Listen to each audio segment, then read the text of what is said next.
How to add follow button to your Facebook page. Hey guys, welcome back to our channel. In today's quick tutorial, we are going to learn how we can enable the follow button on our Facebook page so that people can follow our updates very easily. So let's get started.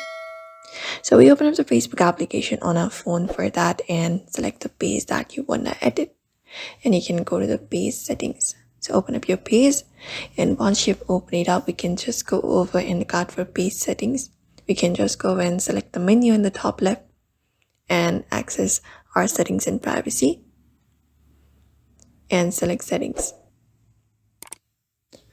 And here we can just go over and look out for the followers and public content or similar kind of option. For that, you can just scroll down and look out for followers and public content and sign audience and visibility and tap on it. And once we have tapped on it here, we can look out for the option called Facebook button.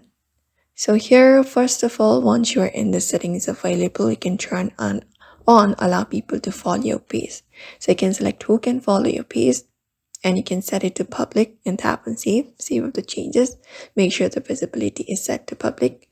In most of the cases, once the follows are enabled, the follow button automatically appears on your page next to like instead of it.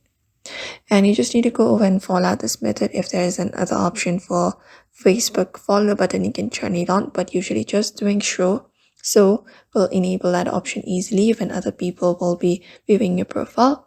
And that's it. If your page is new, the changes may take a few minutes.